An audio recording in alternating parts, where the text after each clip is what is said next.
My name is Emily Carter, 31 years old. 3 months ago, I was bleeding out in the back of an ambulance after a head-on collision on I-90. I called my parents. I said, "I need blood, a B negative, please." My mother said, "Emily, we're on a cruise with Victoria. We're about to set sail. We can't just leave, figure it out." Then she hung up. I passed out on an ER gurney.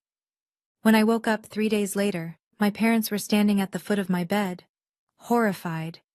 Not because I'd almost died, because of the man sitting in the chair next to me. They didn't know that the stranger who donated his blood to save my life had just shattered the lie they'd been living for 31 years. And what happened next didn't just flip my world. It burned their entire empire to the ground. Let me take you back to November 14th, 2024, 6:43 p.m. I was driving home from the office. I'm a corporate attorney at Whitman & Associates in Boston. We were closing an M&A deal, and I'd been at my desk for 14 hours straight. My eyes were burning, my back ached, but I was almost home. I-90 eastbound, exit 24A. That's where it happened. The semi-truck came out of nowhere. The driver swerved into my lane. I didn't even have time to scream. Just metal.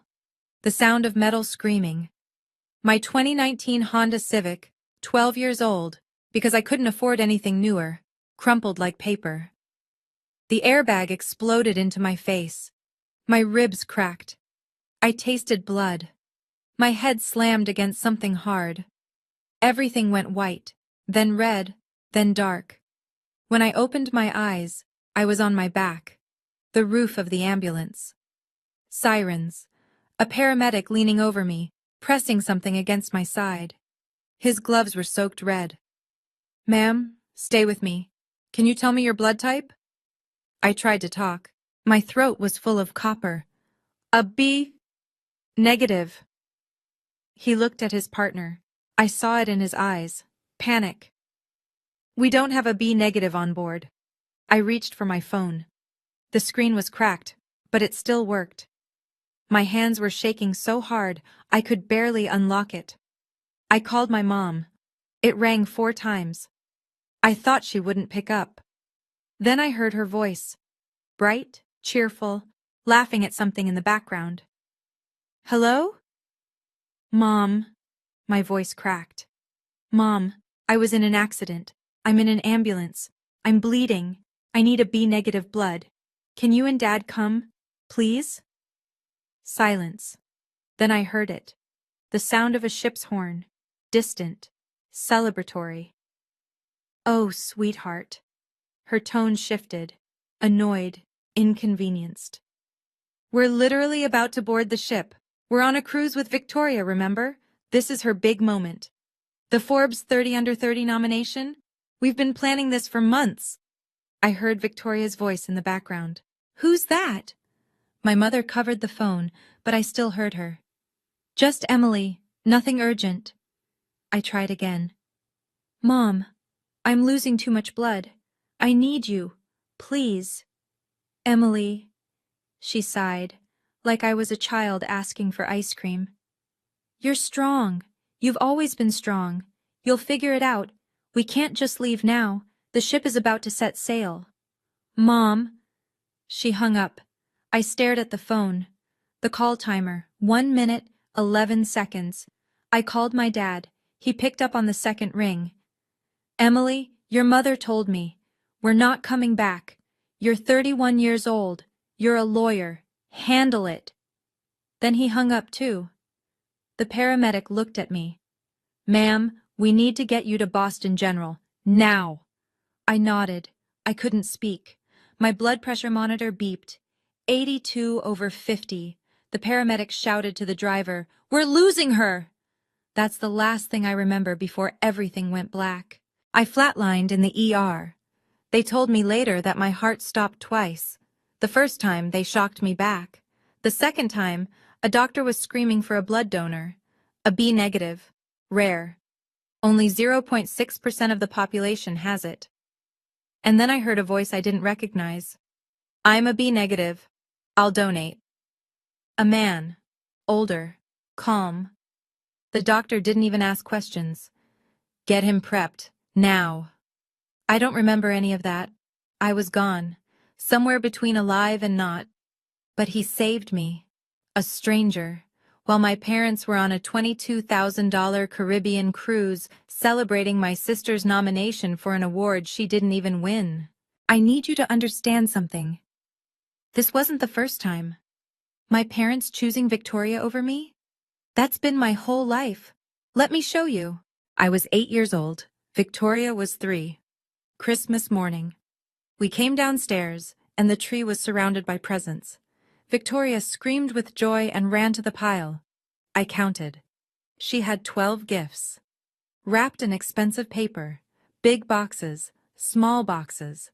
All for her. I had 2. A used math workbook, grade 3. Someone had already written in it in pencil, and a sweater, 2 sizes too big. Ugly green. I looked at my mom. Why does Victoria get more? She smiled. Not warmly, just automatic. She's younger, sweetheart. She needs more attention. Victoria tore open a box. A Barbie dream house. $320. I know because I saw the receipt later, crumpled in the trash. I opened my workbook. Someone had written their name on the inside cover, Jacob. My dad was watching TV. He didn't even look at me, but I heard him say something to my mom. Quiet, like he thought I couldn't hear.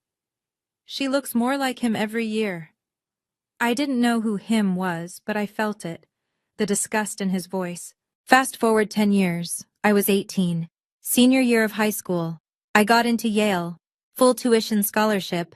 I just needed $18,000 a year for living expenses. I showed my parents the acceptance letter. I was so proud. Yale. I'd worked so hard. My dad barely looked at it. We can't afford it, Emily. You'll have to take out loans. I stared at him. But the scholarship covers tuition. I just need help with... We said no. That same year they spent $35,000 remodeling the kitchen because my mom wanted marble countertops. I took out $180,000 in student loans. I worked 3 jobs to pay rent. I ate ramen for 4 years. I graduated with honors. My parents didn't come to my graduation because Victoria had a cheerleading competition that day. Law school was worse. I got into Harvard Law. Top 10% of my class. I studied 14 hours a day. I worked as a paralegal, a research assistant, and a weekend bartender just to survive. My parents never visited, not once, but they visited Victoria at her state school 11 times in one semester. They threw her a $12,000 graduation party when she finished her communications degree. When I graduated from Harvard Law in 2018, I walked across that stage alone. I looked into the crowd, saw families hugging, crying, taking photos.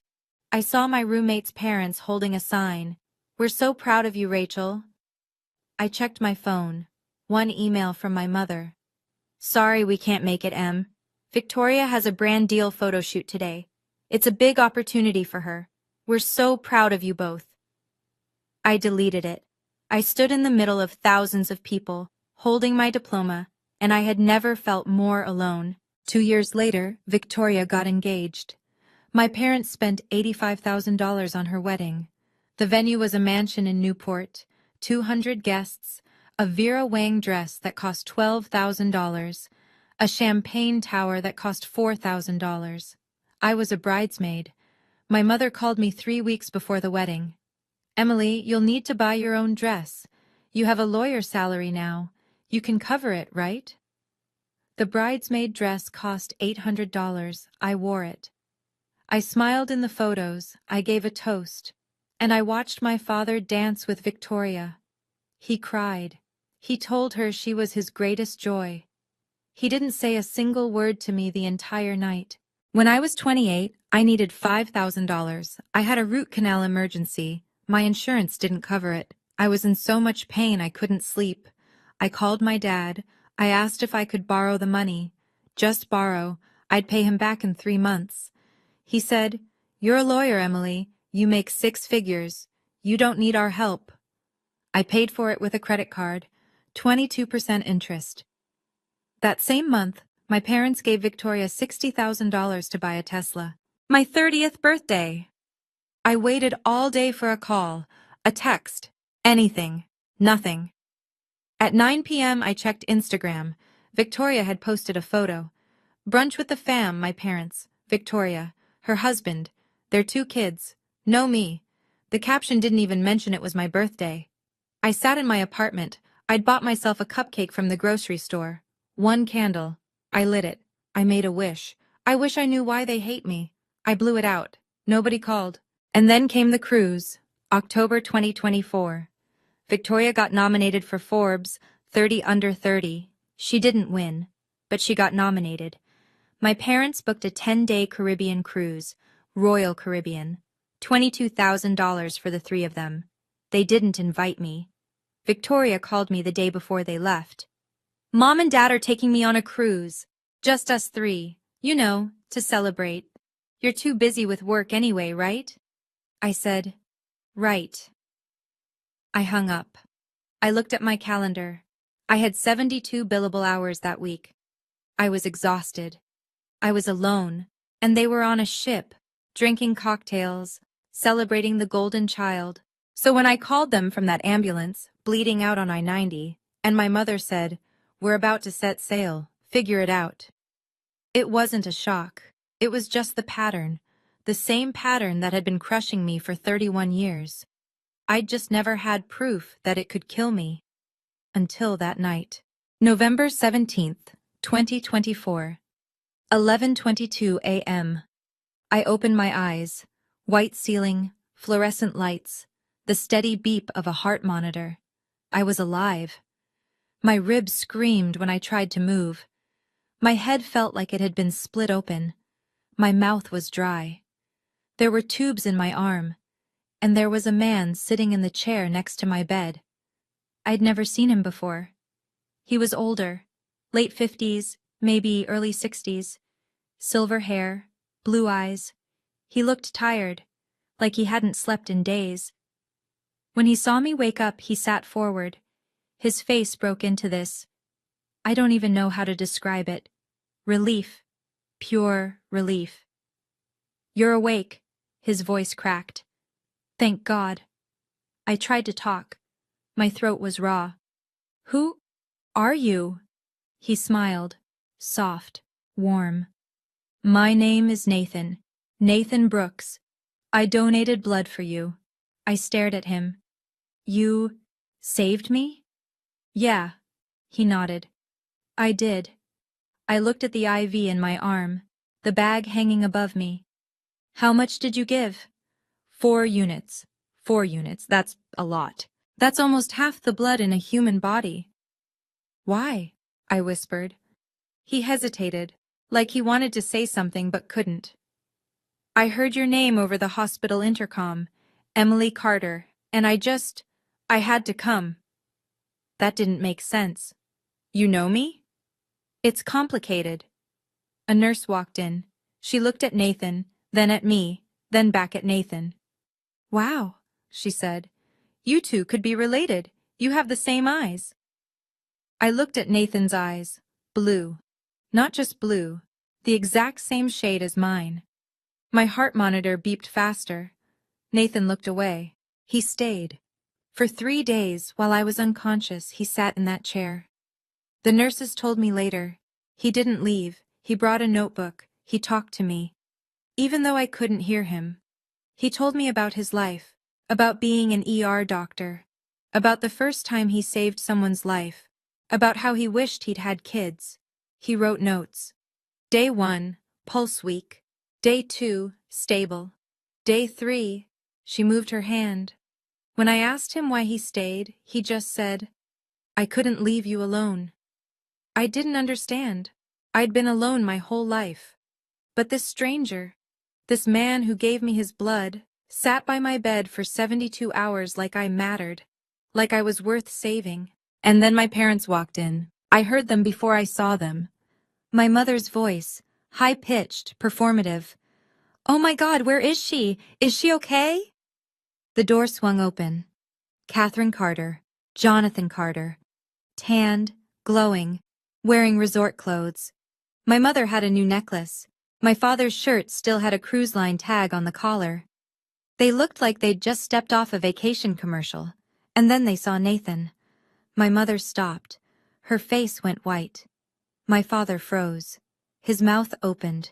No sound came out. Nathan stood up, slowly. He looked at them. His expression was unreadable, and then he said very quietly, "Hello, Catherine. Jonathan. It's been a long time." My mother took a step back, like she'd seen a ghost. My father's hands clenched into fists. I looked between them. "Wait, you three know each other?" Nobody answered. The silence lasted 8 seconds. I counted. Finally, my mother spoke. Her voice was shaking. "Emily, sweetheart, this man he's nobody. Just an old friend of your father's, from medical school." Nathan's jaw tightened, but he didn't say anything. My father stepped forward. "You've done enough. You need to leave, now." Nathan looked at me, then back at my father. "I saved her life, Jonathan. I'm not going anywhere. This is a family matter." "Is it?" Nathan's voice was cold. "Because when she called you, bleeding to death, you told her to figure it out." My mother flinched. I stared at Nathan. "How do you know that?" He didn't answer. My father's face turned red. "Get out." Nathan took a breath. He looked at me one more time. Then he reached into his pocket and pulled out a business card. He set it on the table next to my bed. "When you're ready to know the truth," he said quietly, "call me." And then he walked out. I picked up the card. Dr. Nathan Brooks, MD, retired. On the back, in handwriting, it said, "The truth is yours, when you're ready." I looked at my parents. What the hell was that? My mother sat down. She reached for my hand. I pulled it away. "Sweetheart, Nathan is he's a little obsessed with our family. He and your father went to Harvard Medical School together. He's always been strange." I looked at my father. He wouldn't meet my eyes. "You're lying," I said. "Emily, you're lying. I can see it." My mother's smile faltered. The door opened again. Victoria walked in. She was scrolling on her phone. She barely looked up. "God, Em, you almost died and you're still causing drama. Typical." She took a selfie, angled it so I was blurred in the background, posted it to Instagram. Caption: "Family emergency hashtag pray for sis." I looked at all three of them, and I said very calmly, "Get out, all of you." My mother blinked. "What?" "Get out." They left, and I was alone again, but this time I had the card. I stared at that business card for an hour. "The truth is yours." What truth? I Googled Nathan Brooks, Harvard Medical School, class of 1990, retired ER physician, worked at Boston General for 30 years. I scrolled through images, and then I saw it. A photo from 1992, a reunion event. Nathan and my father, both in scrubs, standing next to each other, smiling. They weren't just acquaintances, they were close. So why did my father look at him like he wanted to kill him? I called my best friend Rachel. She's a family lawyer. "Em, are you okay? I heard about the accident. I need you to run a background check on someone." "Who?" "Nathan Brooks, retired doctor. I need everything. Where he's lived, his work history, everything." Silence. "Emily, what's going on?" "Just do it, please." "Okay, I'll have something by tomorrow." I hung up. I looked in the mirror next to my bed. My face was bruised. My hair was matted with dried blood. But my eyes, blue, the same blue as Nathan's. The next morning I got an email. From the hospital lab. Subject: post-transfusion genetic screening. I opened it. Standard protocol. Donor-recipient cross-match complete. Genetic relation detected. Please contact lab for detailed information. I read it 3 times. Genetic relation detected. My hands were shaking. I called the lab. This is Emily Carter. I received an email about genetic screening? Yes, Ms. Carter. It's routine for transfusion donors. We test for compatibility and potential familial markers. What does genetic relation detected mean? The lab tech paused. It means you share DNA with your donor. How much DNA? I'd need to send you the full report, but based on the markers, it's significant. First-degree relative level. I hung up. First-degree relative, parent, sibling, child. Nathan Brooks wasn't just some stranger. He was family. I was discharged from the hospital 3 days later. My parents didn't come pick me up. Rachel did. I went home. My apartment felt cold, empty. I sat on my couch and I called Nathan. He picked up on the first ring. Emily? I got a report from the hospital. It says we're genetically related. Silence. Nathan? Who are you? He took a breath. Can we meet? In person? No. Tell me now. Another pause. Then, I'm your father. The world tilted. What? Your biological father. I dated your mother in the spring of 1992, before she married Jonathan. She was pregnant when she walked down the aisle. Jonathan knew. I couldn't breathe. They made a deal, Nathan continued. Catherine would keep the baby. Jonathan would raise you as his own, and I would stay away, completely. Why? Because Jonathan wanted her, and she wanted his life, his family money, his status. I was just a med student, I had nothing. So you just left? His voice broke. They paid me $50,000 to sign a contract, to never contact you, to never tell you. I closed my eyes. You took the money. I did. I was 25 years old. I thought it was the right thing. For you. I thought you'd have a better life with them. A better life? I laughed. It came out bitter, broken. They treated me like trash for 31 years. I know. You know? I've been watching you, Emily, from a distance. Every graduation, every award, every time they ignored you. I saw it.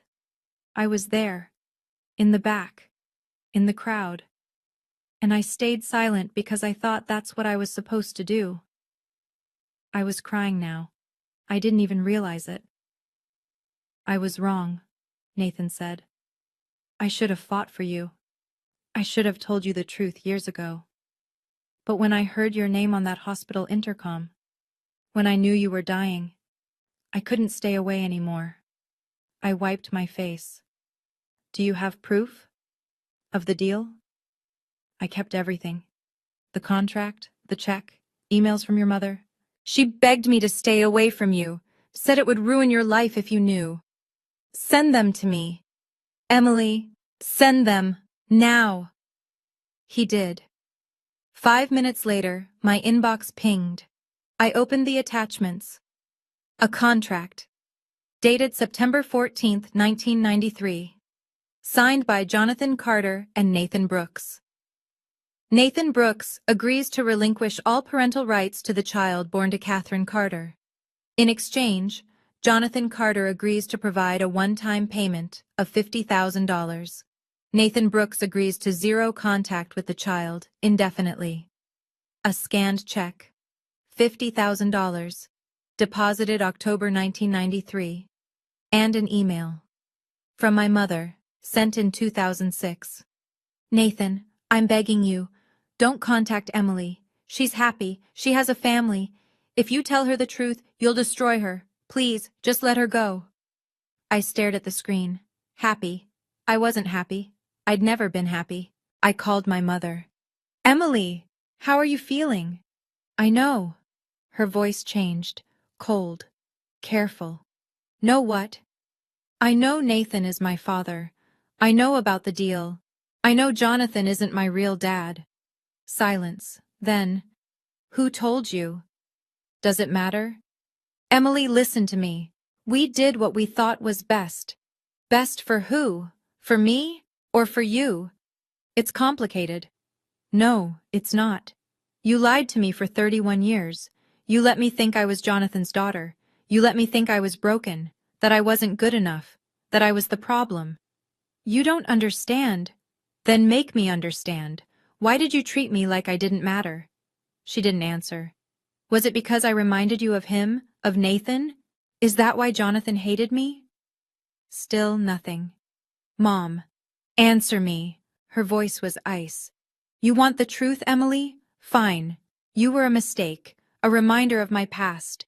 Jonathan agreed to raise you, but he never wanted you. And I had Victoria, my real daughter, the one I actually planned for. My heart stopped. You were an obligation, she continued, and we fulfilled it.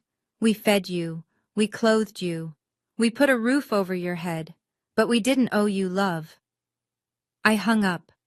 I sat there, staring at the wall for 20 minutes, and then I did what I do best. I went to war. I met Nathan 2 days later, at a cafe near Boston Common. He looked older than I remembered, tired, guilty. I sat down across from him. I want a paternity test, I said. Official, legal. He nodded. Okay. We went to a clinic that afternoon, swabbed our cheeks, paid for expedited results.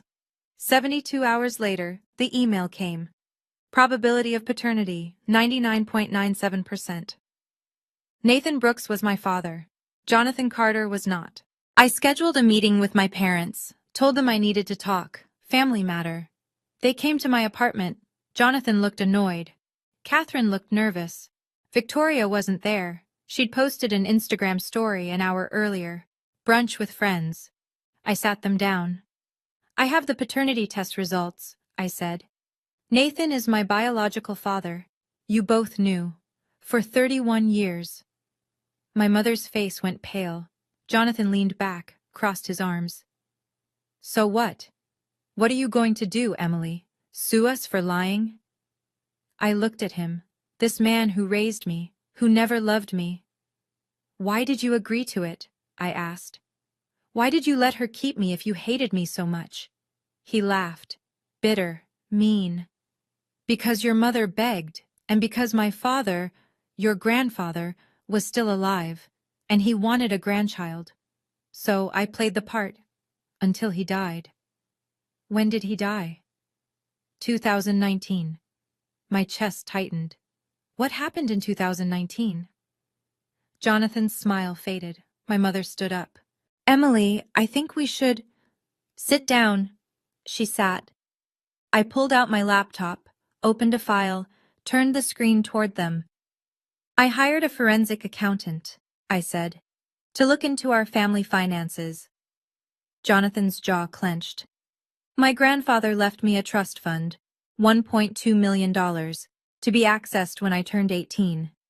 My mother's hands were shaking. I never got it, I continued, because in 2011, when I was 18 and away at college, someone transferred it into Victoria's name. I clicked to the next page, a scanned document. This is the transfer form, signed by me, except I didn't sign it. I looked at my mother. You forged my signature. She didn't deny it. I clicked again. Bank statements. Victoria has spent $530,000 of my money in the last 13 years. Her failed startups, her house down payment, her lifestyle expenses. Jonathan stood up. You can't prove.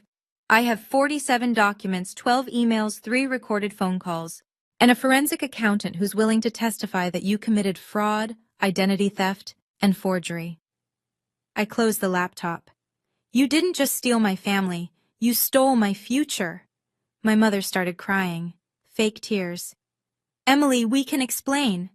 No, you can't. Because there's no explanation that makes this okay. I stood up. I'm filing a lawsuit against both of you and Victoria for fraud, identity theft, and breach of fiduciary duty. I'm suing for the full $1.2 million, plus 13 years of compound interest, plus punitive damages. Jonathan's face turned red. You wouldn't. I looked him in the eye. I'm a lawyer, Jonathan, and I'm going to bury you. Emily, I have everything we need. This is the forensic accountant. Her name was Patricia Sullivan, one of the top fraud investigators in Boston. Emily, I have everything we need. This is airtight.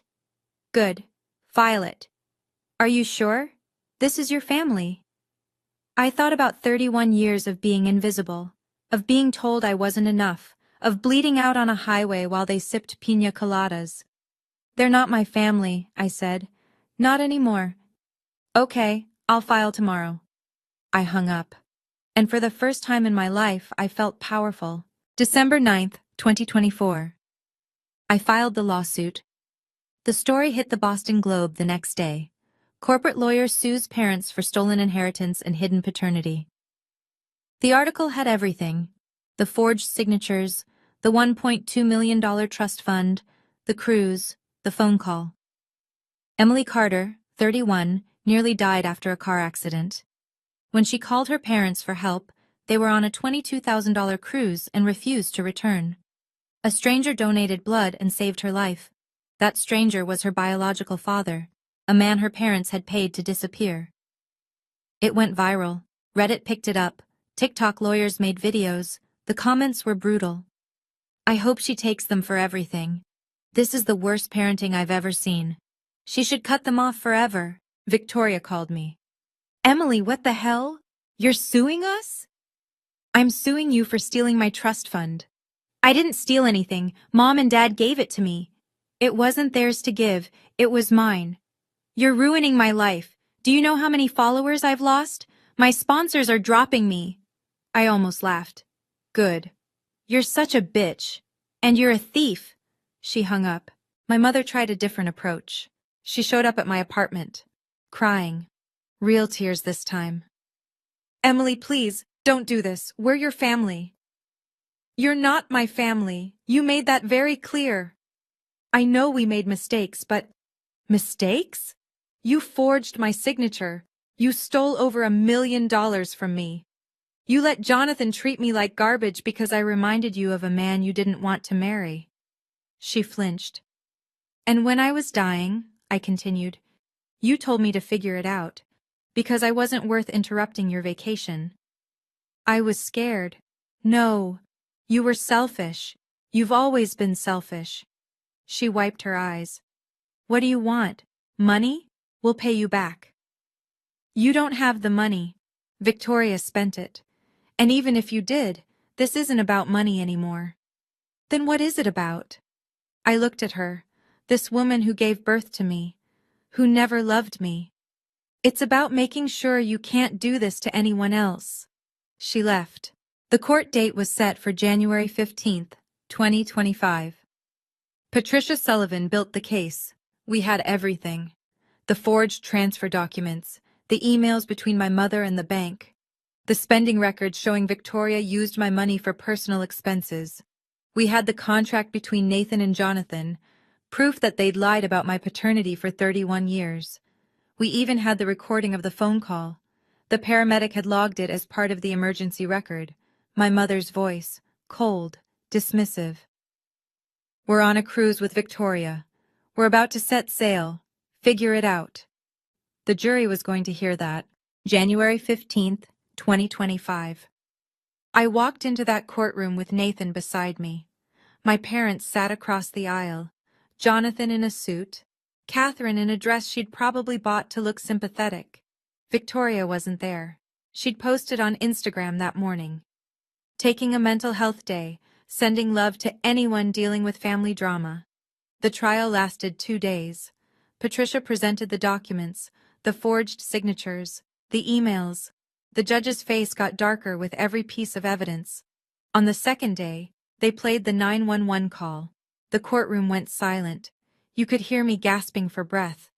The paramedic's voice. Ma'am, stay with me. And then my voice, weak and desperate. Mom, I'm bleeding. I need a B-negative blood. Can you come, please? And my mother's response. We're on a cruise with Victoria. We can't just leave. Figure it out. Two jurors were crying. The judge looked at my mother.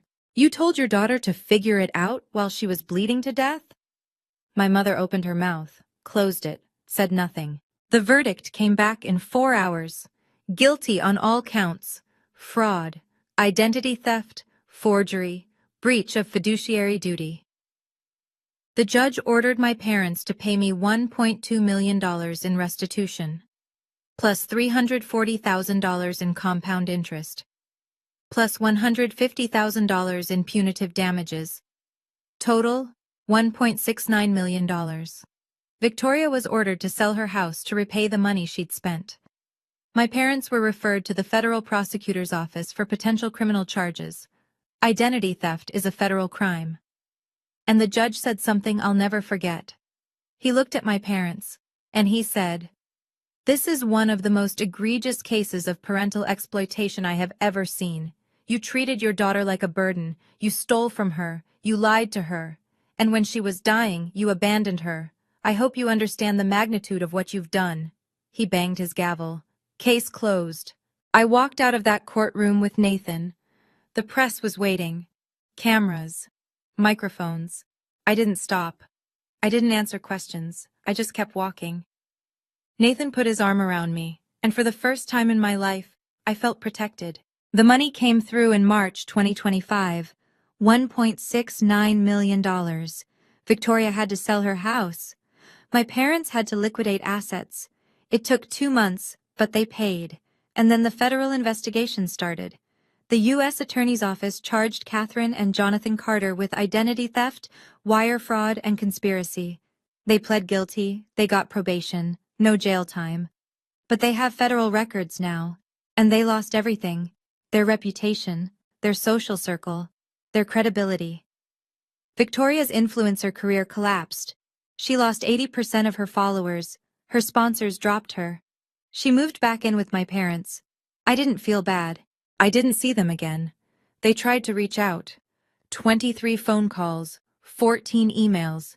I blocked them all. Victoria sent me a DM on Instagram. "I'm sorry, okay? Can we just move on?" I didn't respond. Because some things you don't move on from. Some things you just walk away from. I started meeting Nathan for coffee. Once a week, then twice, then every Sunday. We'd sit at this little cafe near Boston Common. We'd talk about everything, about nothing. He told me stories about my mother, before she married Jonathan, when she was young and hopeful. He told me about the day I was born, how he stood outside the hospital, how he wanted so badly to hold me. He told me he was sorry, every single time we met. And slowly I started to forgive him, not for leaving, but for coming back. One Sunday in June, we were sitting on a bench near the harbor. He handed me an envelope. "What's this?" "Open it." I did. It was a deed to a lake house in Vermont. "I bought it," Nathan said. "For us. I thought maybe we could spend weekends there, if you want." I looked at him. This man who gave me his blood, who sat by my bed for 3 days, who fought for me when no one else did.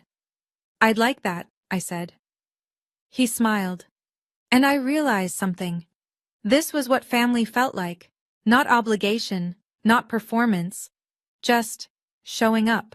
I used the settlement money to start a scholarship fund, the Brooks Carter Fund, for law students who come from families that don't support them, who are paying their own way, who feel invisible. I funded it with $500,000. By October 2025, we'd given out 8 full scholarships. 8 students who won't have to beg for crumbs, who won't have to wonder why they're not enough. One Sunday in November, Nathan and I were at the cafe. He was reading the paper. I was answering emails. And I said, without thinking, "Hey, Dad, do you want more coffee?" He looked up. I froze. I'd called him Dad. He smiled. His eyes were wet. "Yeah," he said softly. "I'd love some." That's where I am now. It's been almost a year since the accident. I'm still a lawyer. I'm still in Boston. I'm still paying off student loans. But I have a father who shows up, who texts me every morning, who remembers my birthday, who sits with me when I'm sad. I don't talk to Catherine, Jonathan, or Victoria. They've tried to apologize, tried to say they've changed, but I don't care, because I learned something that night on I-90, bleeding out, calling for help that never came. I learned that family isn't about blood. It's about who shows up when you're dying. It's about who sits by your bed for 72 hours. It's about who fights for you when everyone else walks away. Nathan did that, and that's the family I choose. So if you're listening to this, and you've ever felt invisible in your own family, if you've ever been the scapegoat, the disappointment, the one who's never enough, know this: you don't owe loyalty to people who only see you as a burden. You don't owe love to people who never gave it to you. And blood doesn't make family. Love does. Sometimes, the family you need is the one you choose. And sometimes, they've been waiting for you all along. Nathan and I are having brunch tomorrow. It's our thing now, every Sunday. And for the first time in my life, I'm not spending it alone. If this story hit you, drop a comment. Tell me your story. You're not alone. And if you want to hear what happened when I confronted Victoria one last time at a family wedding she wasn't invited to, stick around, because that's a whole other story. And trust me, it gets even crazier. Steam Workshop, but anyway, it was recommended to me by Bogan Beast. Very cool. Wow, look at this. This is cool. Where am I going? Straight through. I'm gonna watch the road. Keep right. Anyway, I'm glad you're doing great, Moonwolf.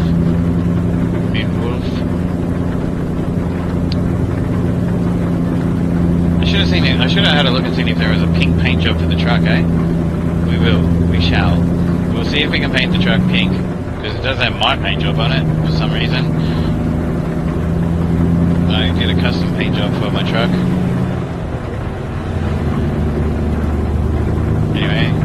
Clearly it's not on the truck, so we'll have a look. We'll paint this shit pink. Gonna lurk and sort your little man out, no worries. Thank you. I appreciate you, Moonwolf. Everybody, can you please drop a follow for Moonwolf? Just another great person who happens to... I actually talked her into it.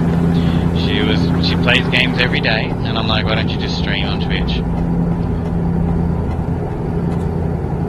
And she's like, no. And then I talked her into it.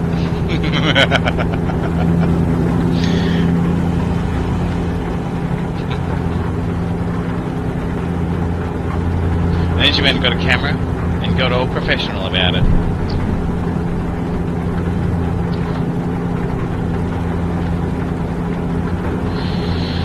That's better. Alright.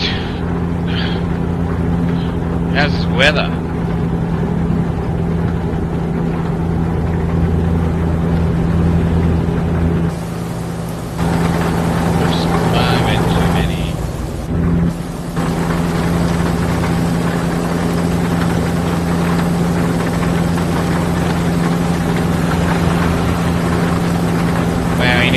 Underneath the front bumper bar of the truck, did he? I dragged you kicking and screaming. Yeah, I know. Exit right. I love how you basically won't play DVD with me, but then you even turned it on and streamed it. It didn't play with me while I was streaming DVD at the time, inviting you to play the game with me.